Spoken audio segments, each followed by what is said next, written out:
Kabanata 721. Si Dan ay mukhang walang pakialam. Nagkunwaring sinseridad, at mahinahon niyang sinabi kay Clarion. Mayroon akong dalawang dahilan para gawin ito. Una, gusto kong pigilan ang bagay na ito na makaapekto sa iba.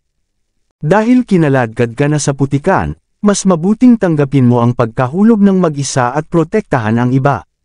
Pangalawa, malinaw na si Harvey York ang nakasakit sa Skyplane at nahuhulog ka na lang sa kanya. Ginawa ko ito para makagalit ito kay Harvey. Nakaisip na ako ng solusyon para maresolba ang isyong ito para sa iyo. Ang kailangan mo lang gawin ngayon ay maglabas ng pahayag na naglilinaw na ang taong talagang pupuntahan ng Skyplane ay si Harvey. Unahin siya, at ang opinyon ng publiko ay dapat lumipat sa iyong pabor. Dapat magtiwala ka sa amin. Ang opinyon ng publiko ay nasa atin pa rin upang kontrolin, sabi ni Dan nang may kumpiyansa.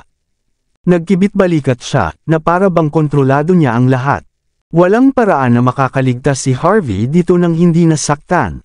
Nakatanggap na ako ng balita na si Swerker ng Origin Sword Style at Ghostface ng Origin Ninjutsu ay umalis sa Skyplane. Naniniwala akong kaya nilang patayin si Harvey nang walang problema. Isang nasisiyahang ekspresyon ang nasa mukha ni Dan nang matapos siya. Sa paggawa nito, hindi lamang niya maputol ang koneksyon sa pagitan ni Clarion at Harvey ngunit binalaan din ng iba na huwag magdadalawang isip. Higit sa lahat, magagamit niya ang pagkakataong ito para patayin si Harvey nang hindi dinudumihan ang kanyang mga kamay. Mabuhay man si Harvey, sapat na iyon para magalit siya. Sa pag-iisip nito, naniwala pa si Dan na siya ay kasing talino ng maalamat na si Alexander the Great. Huminga ng malalim si Clarion at dahan daw ang sinabi, Dan, alam kong bihasa ka sa pagpaplano. Alam ko na maaari mong patayin si Harvey gamit ang pagkakataong ito, ngunit naisip mo na ba na kapag nangyari ang lahat tulad ng sinabi mo, masasabihan akong traidor? Tuluyan na akong mapapahiya sa Grand City. Naisip mo na ba ako? Halos mapaiyak si Clarion sa lungkot at sakit. Naunawaan niya kung paano nagtrabaho si Dan dahil noon pa man ay ganoon na lamang ang trabaho ng mga young master na tulad nila. Gayunpaman, hindi niya matanggap ang pagiging scapegoat. Bagamat itinuturing ni Clarion ang kanyang sarili bilang isang taong walang anumang dakilang ambisyon, hindi niya nais na maging isang hinahamak na tao sa lahat. It's fine, sabi ni Dan na may nakakalokong ngiti. Nagbigay siya kay Clarion ng isang baso ng alak. Mula noong unang panahon, hindi tayo maaaring maabala sa mga maliliit na detalye kung nais nating makamit ang kadakilaan. Kapag naging pinuno na ako, ipapaliwanag ko sa lahat ang lahat. Ngayon, ang kailangan mo lang gawin ay magsakripisyo ng kaunti para sa aking kapakanan. Ngayon ang oras na kailangan kita ng lubos. Gawin ang sinasabi ko, at ikaw ang magiging nangungunang contributor sa hinaharap. Pagkatapos, ikaw ang magiging pangalawang in command ko sa Grand City.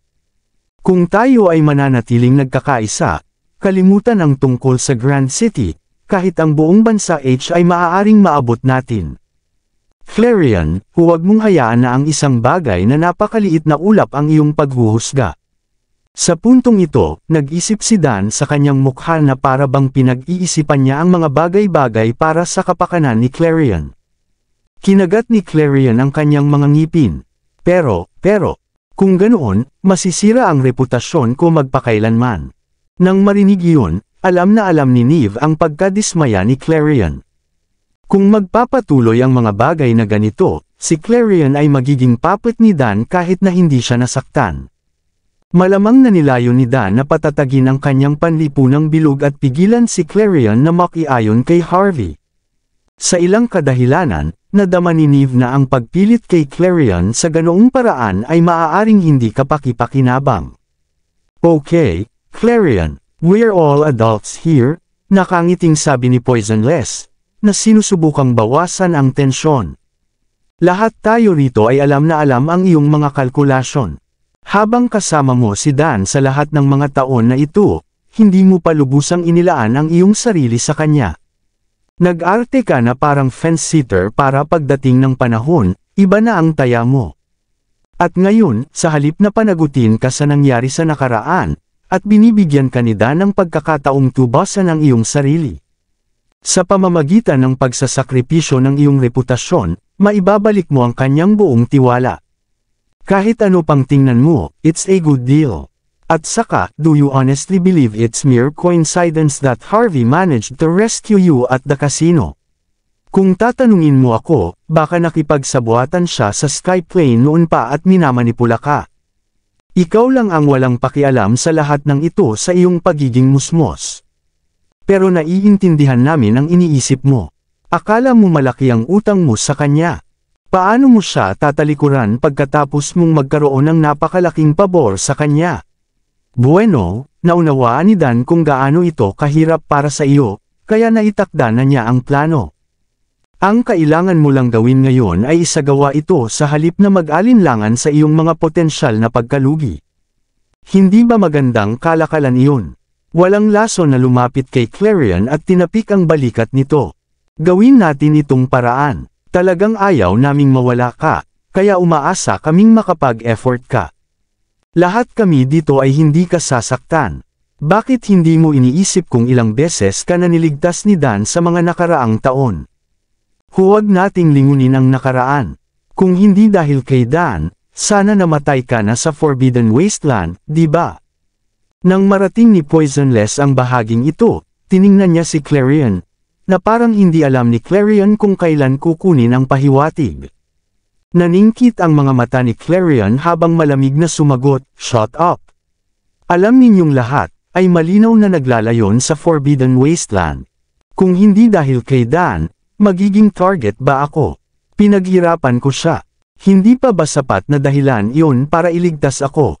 Nang makita ang galit ni Clarion, ang mga tao sa paligid ni Dan ay tumitig sa kanya. Gayunpaman, tumawa lang si Dan at sinabing, "Sige. Huwag nating pag-usapan ang Forbidden Wasteland, nakaraan na ang lahat. Hindi na kailangang hukayin ito dahil lahat tayo ay mabuting magkaibigan. Clarion, if we're being serious, we did all this because of you. Sisiguraduhin naming babayaran ka ng maayos sa ibang pagkakataon, kaya huwag masyadong mag-isip tungkol dito.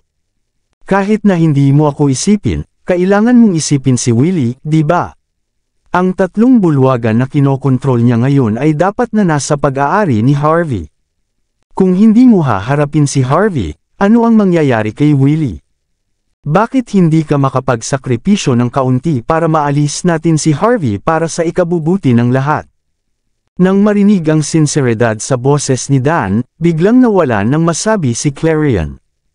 Marami na siyang sinabi at wala namang ginawang masama, pero bakit siya pa ang nadapa?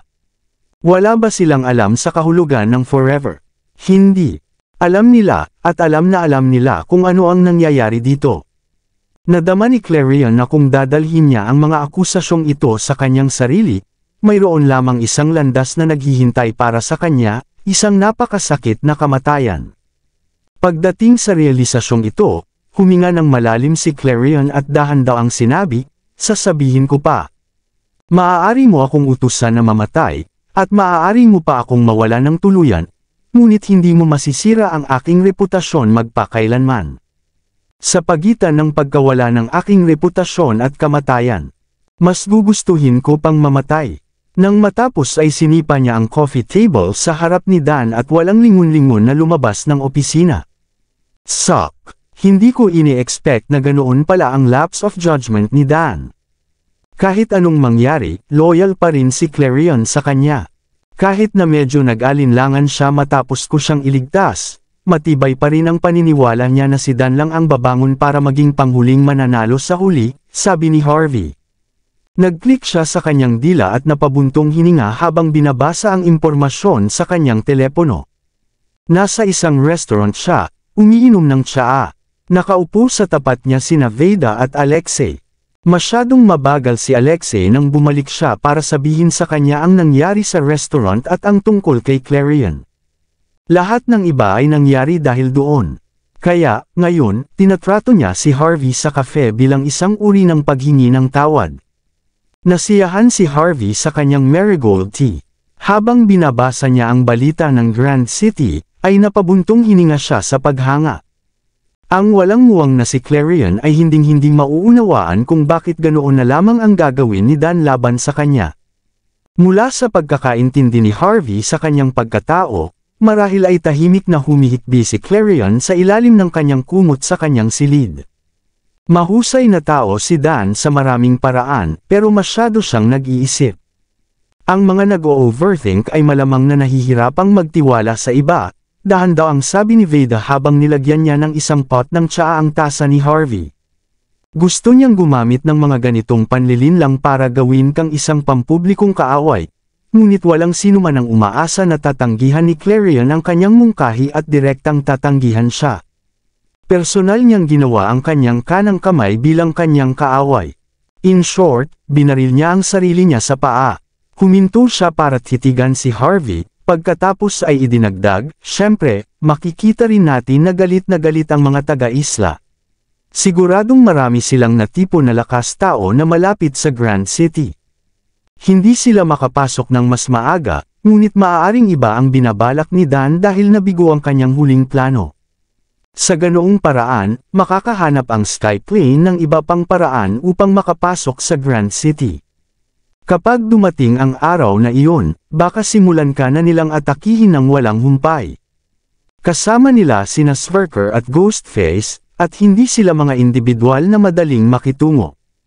Lalong lumilitaw ang nag-aalalang ekspresyon ni Veda. "Harvey, sa palagay ko hindi ka dapat pumunta sa iyong bulwagan ng pagsasanay maliban kung talagang kinakailangan. Naniniwala ako na si Smirker at Ghostface ay tiyak na aatake sa iyo. Kahit na kailangan mong pumunta, ipaalam sa akin ng maaga. I'll have someone from Belladonna Cult accompany you," seryosong sabi ni Veda. Malinaw na hindi niya ginugol ang kanyang mga araw nang walang ginagawa pagkatapos niyang bumalik. Naalis na niya ang ilang elemento sa loob ng Belladonna Cult at nabawi ang kontrol sa kulto. Napangiti na lang si Harvey pagkarinig nun. "Huwag kang mag-alala. Kaya ko ang sarili ko." "Tama, Senior Veda. Isa siya sa mga nangungunang elite sa mundo." Halos pabulong na sabi ni Alexei habang naglalagay ng malagkit na date pudding sa kanyang bibig. "Hindi mo nakita kung gaano siya kagaling sa kasino. Ang 9 wicked blades mula sa origin sword style ay medyo mapanganib, oo. Pero sa huli, natalo sila sa kanya, at isang daliri lang ang ginamit niya. Hindi mo maikukumpara ang kanyang kapangyarihan sa mga ordinaryong tao." Mabilis na nilamon ni Alexei ang lahat ng pagkain sa mesa. Hindi na siya makakain, sinabi niya na may hindi nasisiyahang ekspresyon, "Senior Veda, kung gusto mo talagang mag-alala tungkol sa isang tao, sa halip ay mag-alala ka sa akin. I'm your junior and also his little bro. Hindi ko talaga kayang lumaban ng maayos. Ang pagprotekta sa akin ay ang pinakamahalagang bagay dito."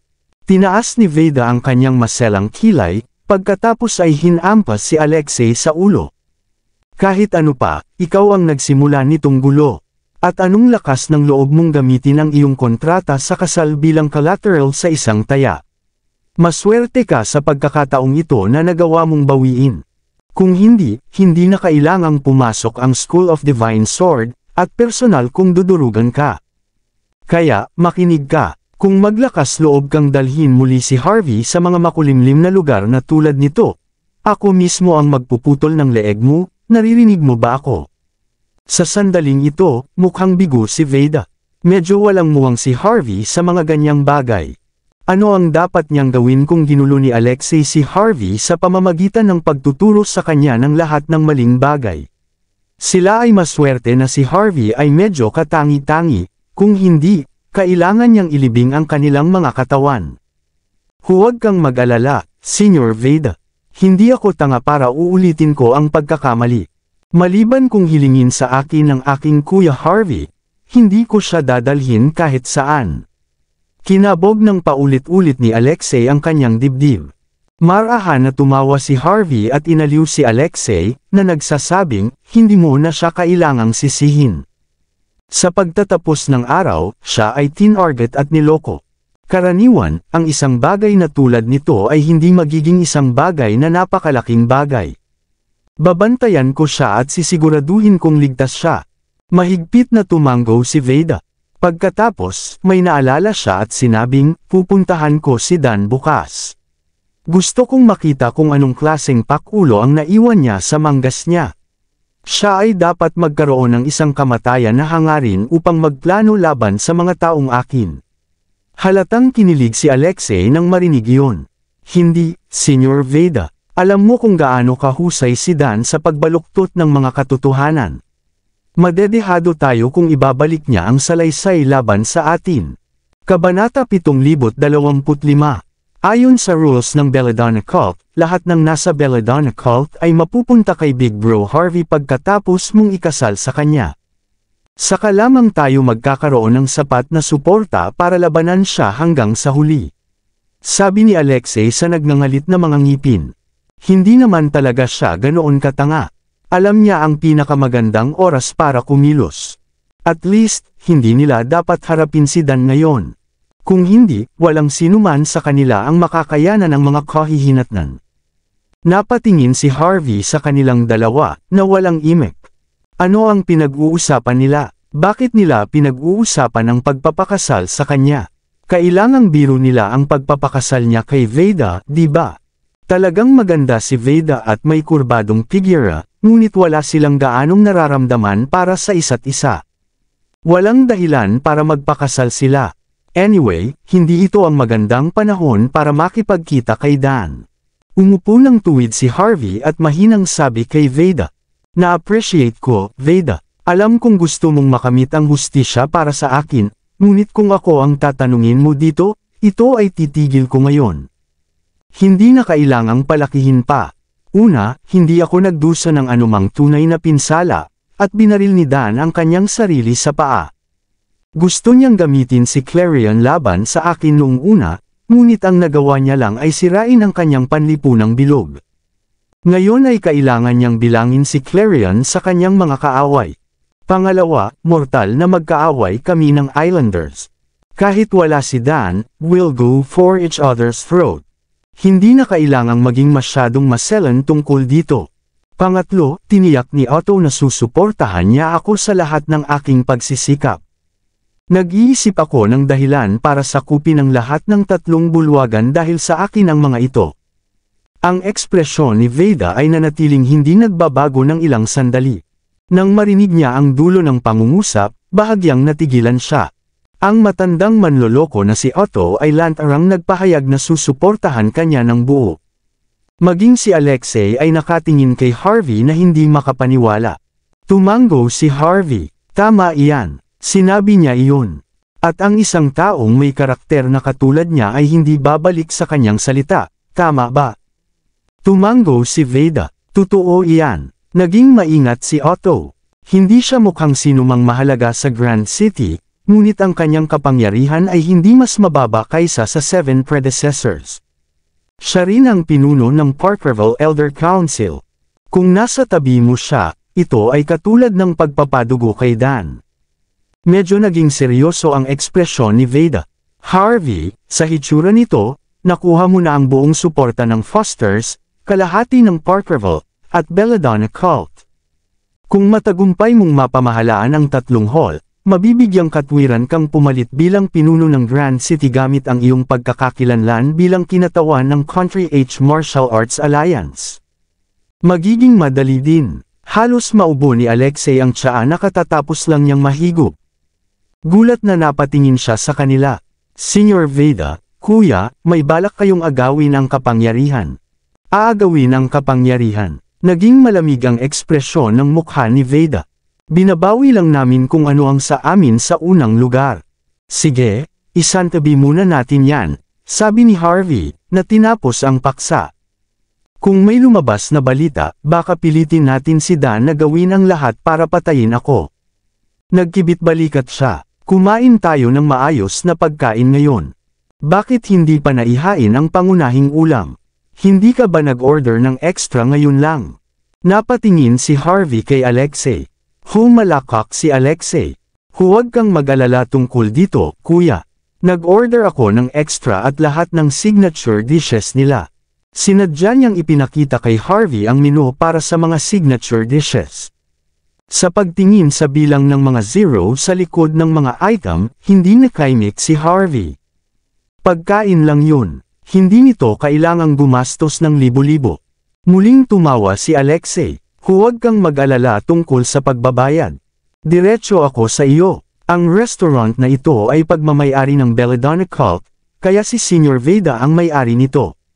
Pipirmahan niya ang bill sa ibang pagkakataon, kaya hindi na natin kailangang magbayad. Huwag pagpawisan dito. Pagkatapos nito, mas madalas kaming pumupunta rito para sa pagkain at inumin. Baka hindi tayo makapunta sa ibang lugar, pero ayos lang ang lugar na ito, di ba? Bakas ang pananabik sa ekspresyon ni Alexei. Ilang taon nang wala si Veda at hindi pa niya lubos na pinangasiwaan ang restaurant. Ngunit bilang kasalukuyang pinuno ng Belladonna Cult, ang pagkakaroon ng ilang libreng pagkain at pag-waive ng ilang mga invoice ay hindi magiging hindi makatwiran. Kahit na ibenta niya ang lugar na ito, nasa karapatan niya iyon.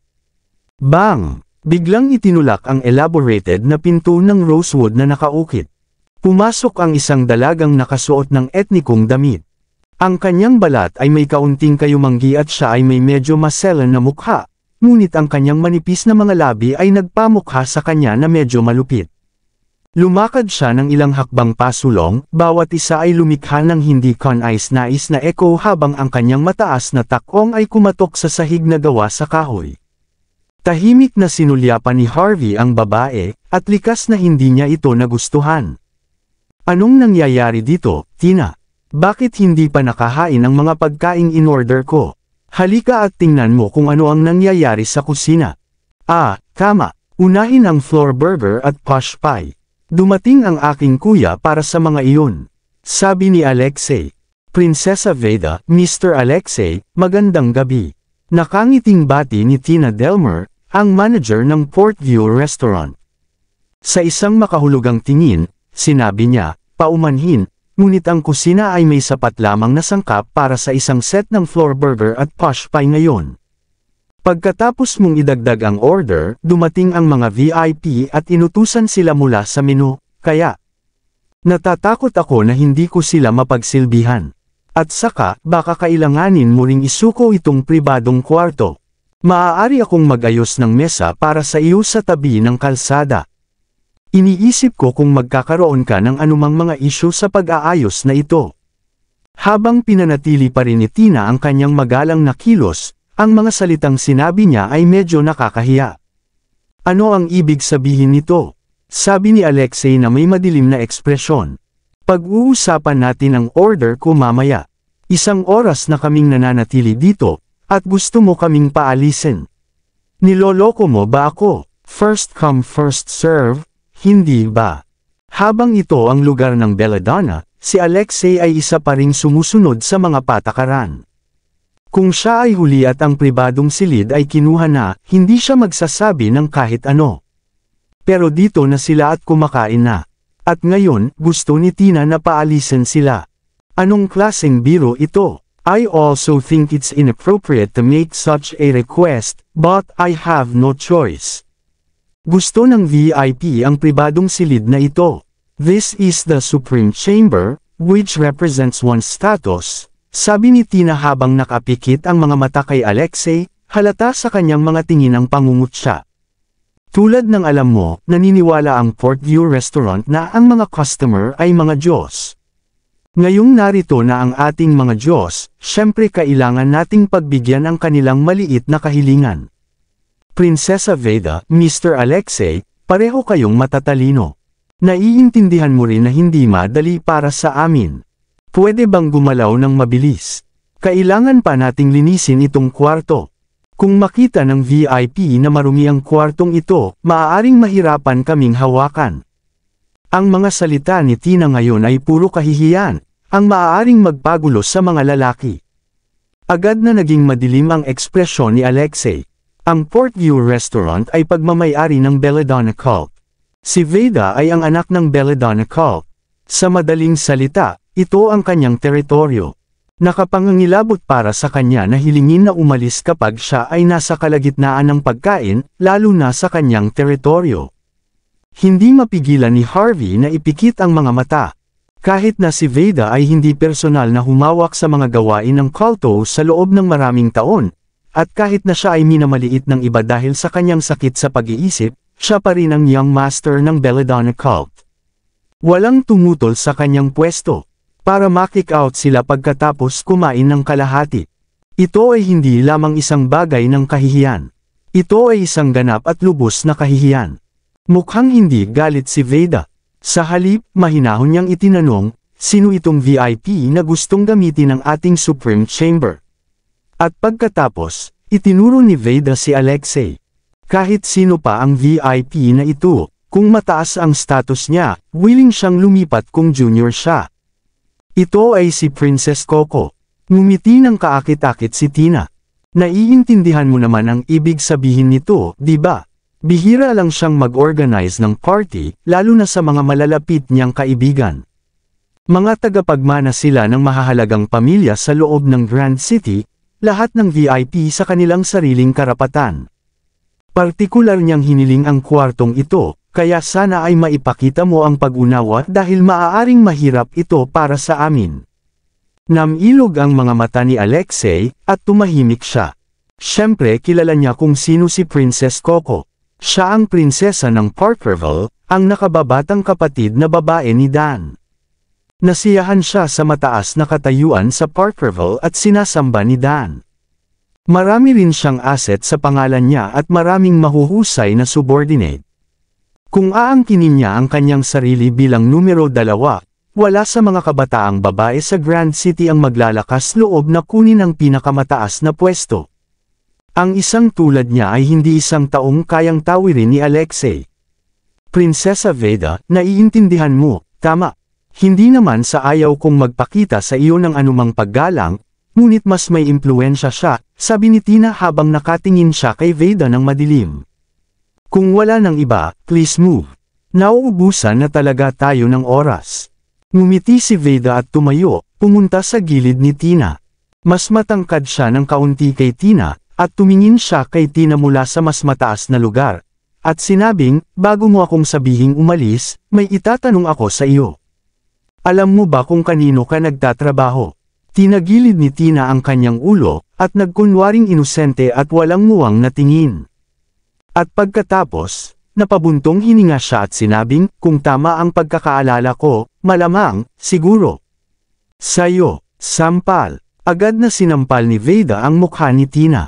Kung alam mo kung kanino ka nagtatrabaho, how dare you keep on yapping here? Direkta at walang awa ang sampal ni Veda, dala ang hindi maipaliwanag na puwersa. Sa isang hampas si Tina ay agad na natulala habang siya ay nadadapa ng hindi makatayo. Isang scarlet handprint ang agad na lumitaw sa kanyang mukha, at mukha siyang magulo. Hindi makapaniwalang tumingin si Tina kay Veda, na nanginginig ang boses. Sinaktan mo ako. Ang Grand City ay isang lipunan ng batas, at sinaktan mo ako. Hindi maintindihan ni Tina kung bakit siya sasampalan ni Veda sa puntong ito. Siya ay isa lamang schizophrenic na babae, at siya ay nasa gilid ng pagkawalan ng kontrol ng Belladonna cult. Ano ang nagpaisip sa kanya na kaya pa niyang kumilos ng buong tapang? Sino siya sa akala niya? Kitang-kita na sa kaibuturan ng puso, walang respeto si Tina kay Veda. Sa kanyang isip, maaari niyang takutin si Veda sa pamamagitan lamang ng paggamit ng pangalan ni Coco. Si Coco ang numero 1 prinsesa sa Grand City. Samantala, si Veda ay isang baliw lamang. Anong karapatan ang naisip ni Veda na kailangan niyang tumawid kay Coco? Hindi inaasahan ni Tina na walang takot si Veda kay Coco. Sinampal pa siya ni Veda na halos malaglag siya sa lupa. Kinagat ni Tina ang kanyang labi at tumakbang pasulong at galit na tumili, Veda. Alam mo ba ang ginagawa mo ngayon? Sampal. Agad namang binigyan ni Veda ng isa pang sampal si Tina. Sa tingin mo ba matutugunan mo ako sa ganoong paraan? Sampal. Dahil ba hindi kita sinaktan ng husto at hindi mo naiintindihan na sinasampal kita? Sampal. Naglakas loob kang magsalita tungkol sa mga tuntunin at batas sa akin. Sa tingin mo ba ay may karapatan ka? Sampal. Isa ka lang utusan sa restaurant ko. At ngayon, sa tingin mo kaya mo akong kagatin dahil lang sa tagal kong hindi nagpaparamdam? Sampal. Sino ka sa tingin mo? Sampal. Ano ang dahilan kung bakit ka mapangahas para pukawin ako? Ako ang young master ng Belladonna Cult. Hindi nagatubili si Veda, paulit-ulit na sinampal si Tina hanggang sa mapa-atras siya at umiyak sa sakit habang pulang-pula ang kanyang mukha. Sa tingin mo ba ay magagawa mo ang lahat ng gusto mo dahil malayo ako sa Grand City? Dahil lang sa ako ay nasa estado ng kabaliwan nitong mga nakaraang taon. Ang tiwala ko ba sa iyo ay nagpaisip sa iyo na magagawa mo ang gusto mo? Ang iyong katapangan ay walang hangganan. Ang huling sampal ni Veda ay nagpagulong-gulong kay Tina sa lupa. Simula ngayon, tinatanggal ka na. Bibigyan kita ng isang araw. Pagkatapos ng isang araw, kung makikita pa rin kita sa Grand City, alam mo kung ano ang mangyayari sa iyo. Ang buhok ni Tina ay gulong-gulo, at ang kanyang mukha ay namamaga. Tumulo ang dugo sa gilid ng labi niya. Kung ikukumpara sa kanyang malupit at mayabang na anyo kanina, mukha siyang sobrang kawawa at gusot. Kung mukha siyang proud na babae kanina, ang gulo niya ngayon. Hindi napigilan ni Harvey na kiligin. Malinaw na ito ang totoong ugali ni Veda. Kung ikukumpara sa kabaitang ipinakita niya, mas karismatiko siya sa pagiging masunurin niya. At the same time, kahit sinong lalaki ay matatakot sa kanya. Napasulyap si Alexei kay Harvey, parang nagtatanong kung ngayon lang niya nalaman ang totoo.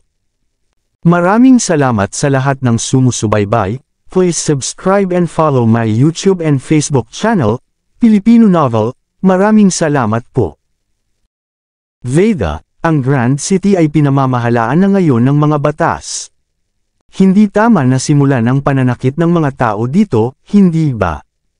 Akmang gag-apang paalis si Tina, mula sa entrance ang pagtunog ng high heels. Isang mahinang amoy ng pabango ang umalangaw sa hangin na may medyo mapang-akit na tatak. Si Harvey ay likas na tumingin sa pasukan. Pumasok ang mga lalaki at babae na may eleganteng damit, nagkukwentuhan at nagtatawanan.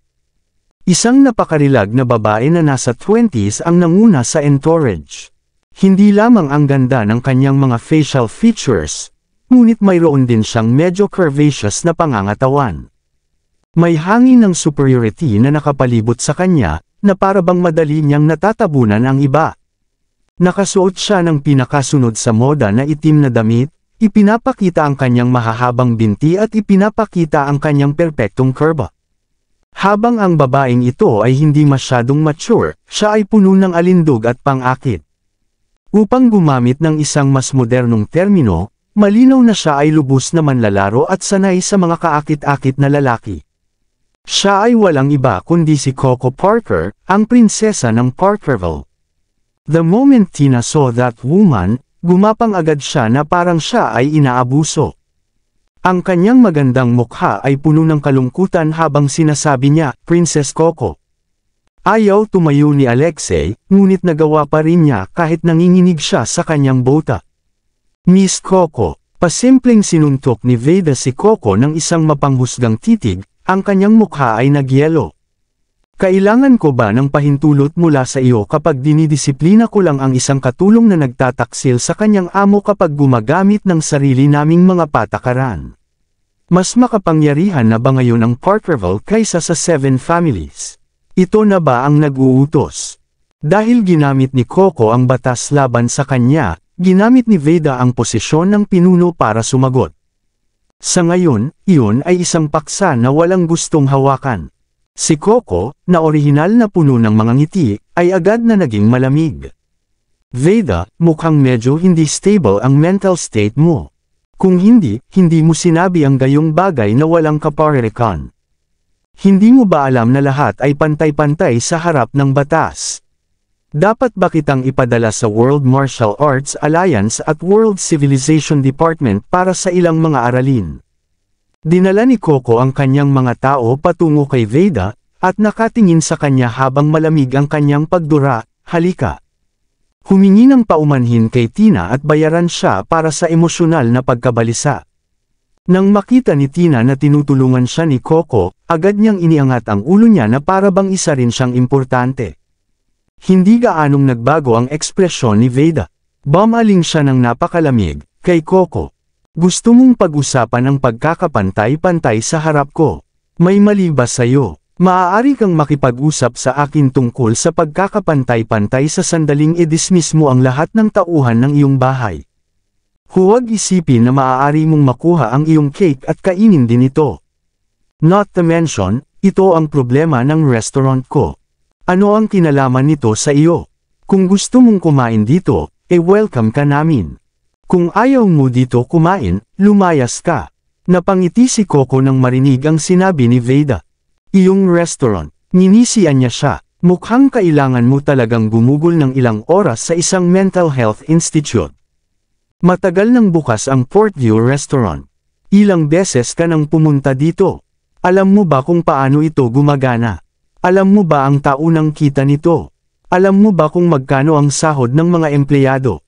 Bukod sa nasa ilalim ng iyong pangalan, ang restaurant na ito ay walang masyadong kinalaman sa iyo.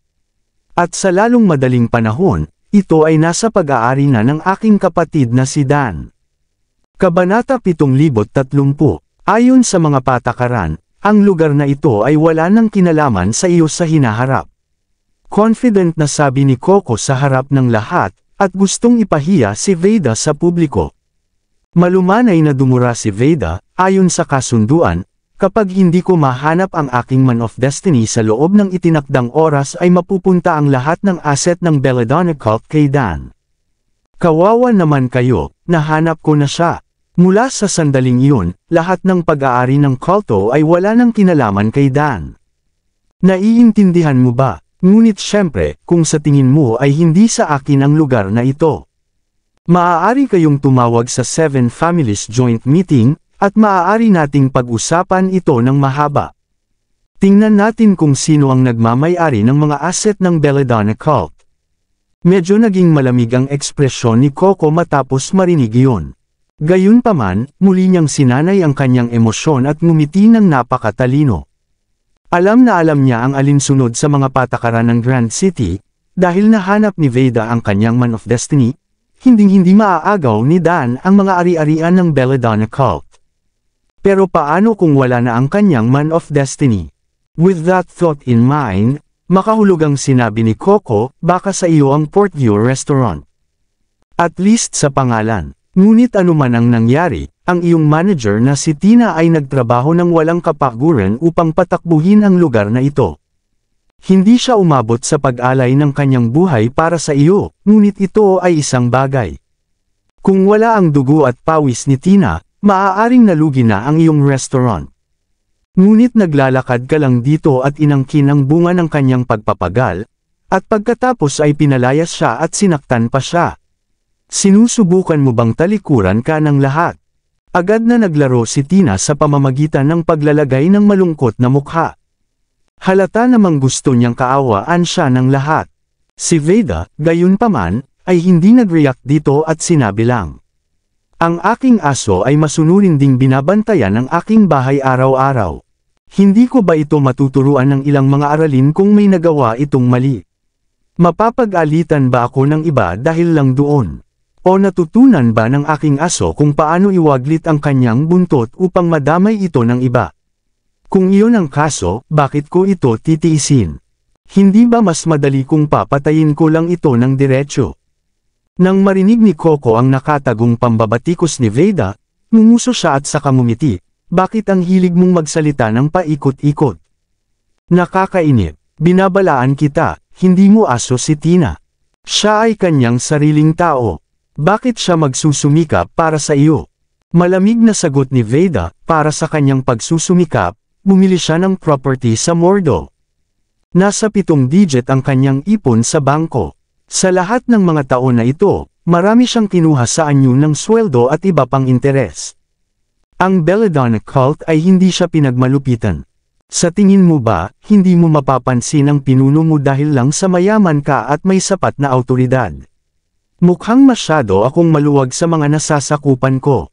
Tingnan natin. Aayusin ko ang isang tao na lubusang mag-audit ng Portview Restaurant. Gusto kong makita kung gaano karaming tao ang kumikita mula sa Portview Restaurant, na nalulugi taon-taon. Ngumiti si Veda kay Tina. Tina, kung wala kang ninakaw sa Portview Restaurant, hihingi ako ng tawad sa iyo. At gagawin kitang may-ari.